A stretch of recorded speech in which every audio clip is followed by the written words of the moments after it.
Welcome to Talk About Scary, the show where we do just that. Talk about scary places, people, things, stuff. I'm your host, Adam, and with me for the first time, graduated from PA all the way up to host, started from the bottom, and now she's here. We're here. Shelina. Hi, Shelina. Hi. Welcome. So a lot of you guys have talked about maybe bringing somebody else on board, a permanent face, instead of me and Clay just shucking and jiving all the time. So that's what we did. Shelina's going to be one of our new co-hosts. Hope you love her. If you have anything you'd like to say, please leave it in the comments. We'd love to hear about all the stuff you need to say about it. Also, a little bit of housekeeping before we start. We just did it's still on Tubi, and it's on Amazon Prime as well.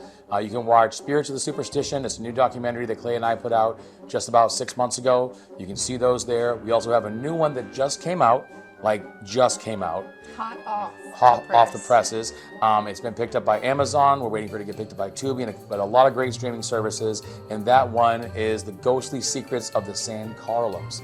Another great special. You'll be able to expect to see Shelina on some of those ghost hunting adventures with us in the future. We have some great ones planned. We have some ones we've already done you haven't seen. So keep tuned. Also, this episode and all of ours going forward will also be on YouTube, on our new YouTube page, Overnight Pictures. If you guys haven't seen it yet, go to it. If you're already here, thanks so much. Please, smash the like and subscribe button and all that good stuff. And that's all I have to say about all that stuff. That's a lot. That's good stuff, though. All right. A lot of good stuff. So here we go. You got the wheel. You got the wheel. Let's do it. Okay. Well, since I'm new, I wanted to share a little bit about myself with everyone. One of the things that is key in my life is actually theater, live theater. So today I'm going to be sharing about haunted theater, specifically one on Broadway. Exciting. I started out in theater as well. It was more like performance art, like street art. It wasn't what you'd call like highbrow. It was more like, I was a pantless mime. You could say Not that. a pantomime, a pantless mime. A pantless mime, and I didn't make a lot of noise, but there was a lot of action from the waist down. Oh, yeah, that sounds great. Performance art. There was a splash zone and everything. It was nice. All right, continue. I'm sorry. All right, no, you're fine. It's always good to learn a little bit more about you. There's more behind that beautiful face. So there's always been a bit of spookiness in the theater. For example, a ghost light is basically a floor lamp without a lampshade. It is left on stage at the end of the night. It's used to chase away spirits or let them shine on stage, or more likely to help anyone remaining in the building to navigate their way to the exit backstage safely. But regardless, most folks in the theater do agree that theater ghosts exist. So one of the most famous theater ghosts haunts the New Amsterdam Theatre on Broadway in New York City. Her name is Olive Thomas. Olive was born in Pennsylvania on October 20th, 1894. Libra, just like me. You gotta squeeze that in there, though, right? Well, I mean, hashtag Libra life. She dropped out of school at 15 and was tired of the family business. She made her way to New York City and worked at a department store and later as a chorus girl. Howard Chandler Christie, a commercial artist, held a contest for the most beautiful girl in New York City, and Olive won.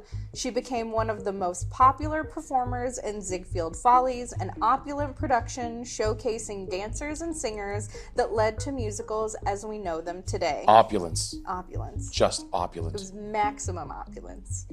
So Olive then set her sights on Hollywood to pursue a career in silent movies. She was actually the first actress to portray a flapper on stage, or on screen rather. And then she was known for her stunning looks and excellent comedic timing. Olive met and married Jack Pickford, which would mark the beginning of the end. Do you think that when she married him, he was like, all of you? Olive. All of you? All of you. All of you, always. You can keep that. It's for you. Thanks. Unfortunately, they had a tumultuous relationship, and in 1920, on a trip to Paris, Jack actually confessed that he contracted syphilis, and Olive now might have it too. Oh, yeah. So, age-old syphilis gets you every time. Tale as old as time. And the That's your theatrical background coming out. That's there it. You go. Whoa, whoa, whoa! But you were a mime. Syphilis and the me. Syphilis made the bee. So, official reports state Olive accidentally overdosed on Jack's medicine, which was poisonous in large amounts.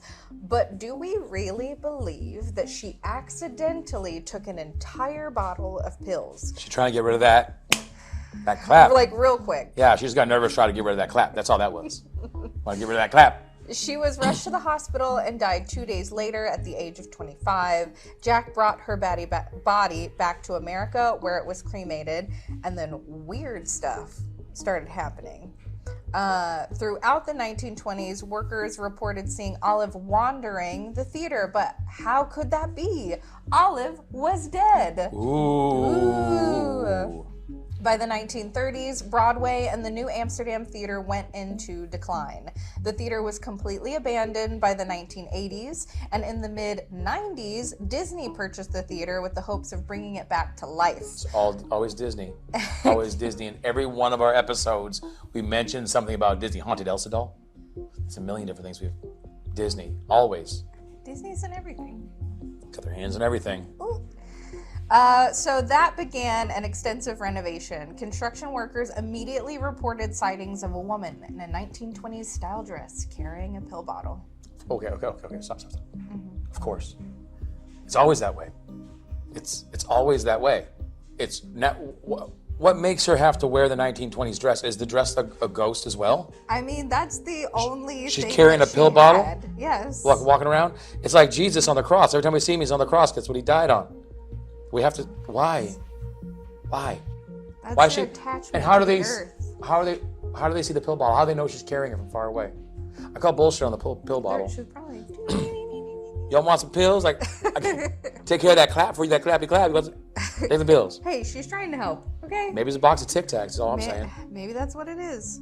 Okay. So the most famous story was actually from a night watchman. He was making his rounds for the theater, flashlight in hand. He was overcome with an uneasy feeling and paused.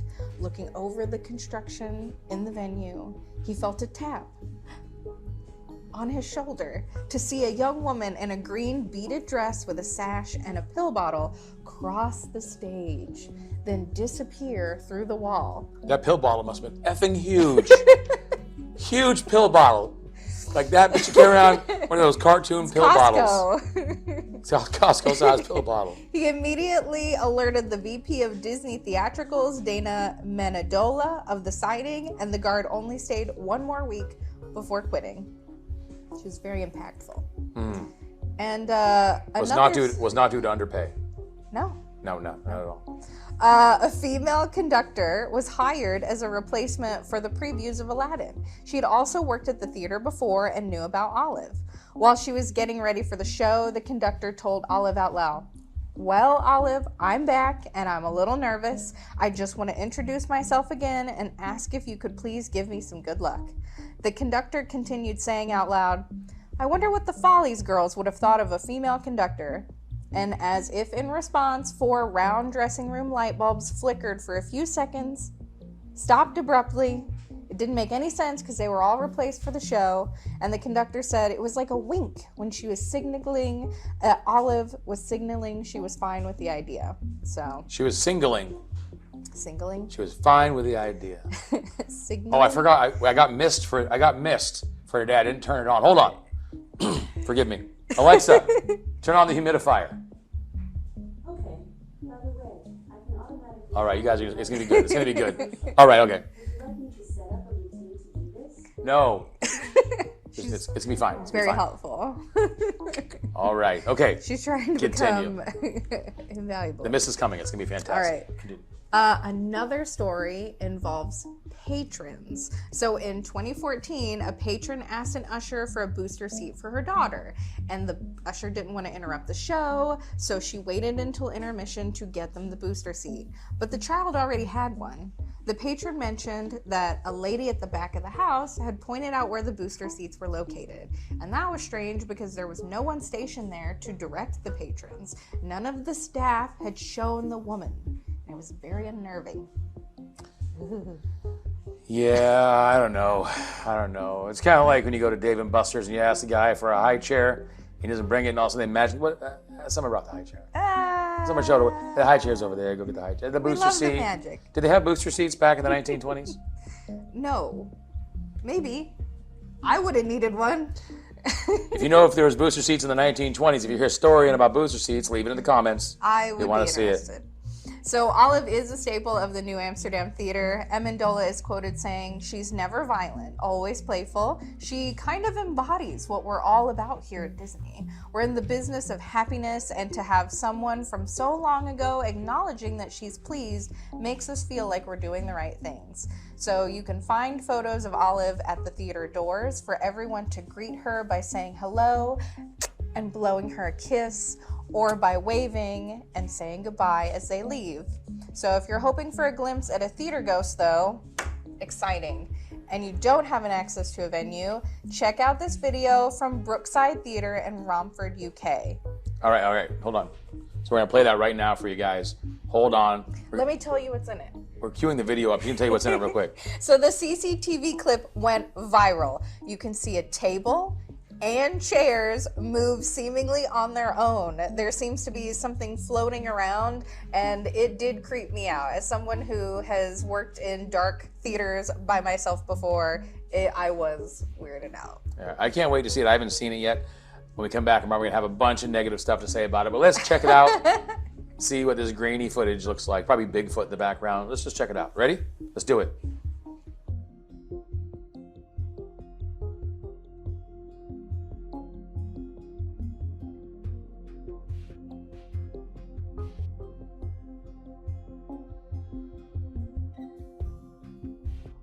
And we're back. That was pretty. Yeah, like I said, it weirds me out. So It's fairly compelling evidence.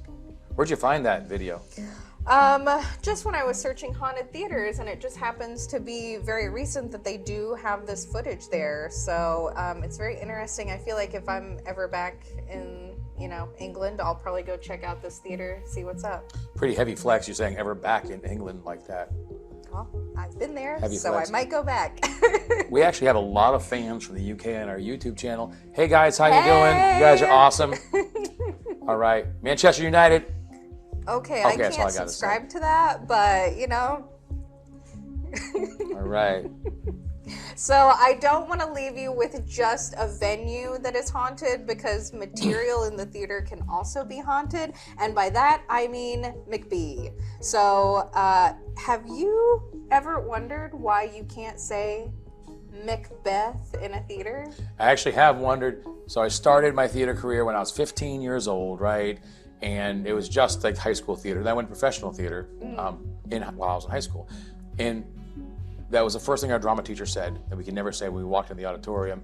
Everybody says all the time, I never knew why. I never cared to learn, because if it's not on the script and it's not about me, Adam No Reedy, I don't care. I don't care about it. So, but I am wondering why you can't say it now. And I will say this more applies for those who are working the production, who are on stage, who are backstage, up in the rafters. So as an audience member, I would say just out of courtesy, don't say it while you're in the venue. But again, it usually pertains to folks who are working there. But Shakespeare's Macbeth, also called the Scottish play by thespians, was doomed from the beginning. The story goes that a coven of witches was so upset that Shakespeare was using actual witch incantations in the play, and since he wouldn't change the script, the witches just cursed the play. The first performance happened around 1606, and the actor playing Lady Macbeth suddenly died, leaving Shakespeare himself to play the part. And then in 1849, the Astor Place riot in New York City was caused by a rivalry between an American and an English actor. The riot resulted in nearly 20 deaths and over 100 injuries. The actors were in opposing productions of the Scottish play as Macbeth. And then what else could go wrong? But the better question is, what didn't go wrong? So just a few key things that are events that happened with folks involved in Macbeth. So Laurence Olivier was rehearsing when Sir Laurence Olivier. Sir Laurence Olivier Okay, I'm sorry. was rehearsing when a 25-pound stage weight crashed, missing him by inches. He could have died and not been Laurence Olivier anymore. And then Charlton Heston suffered severe burns in his groin and leg area from tights that were accidentally soaked in kerosene. The 1988 Broadway production went through 3 directors, 5 Macduffs, 6 cast changes, 6 stage managers, 2 set designers, 2 lighting designers, 26 bouts of flu, torn ligaments, and groin injuries. A lot of groin injuries going on. A lot of nether region stuff going on I don't care about. Maybe I don't that's care why it was for. good you were a pantless mime. Yeah, good. Well, I mean, I also had leg burns, but it wasn't from kerosene. So Lady Macbeth at the Stratford played the sleepwalking scene with her eyes closed and fell off of the stage, which was 15 feet. But I also think that was a note for actors not to actually shut your eyes. Yeah, that's not a curse. She was cursed with stupidity. You should not be walking around with your eyes closed. Yeah, that one I don't know if I can blame on McBee. Yeah. In St. Paul, Minnesota, that Macbeth dropped dead of heart failure during the first scene of Act 3.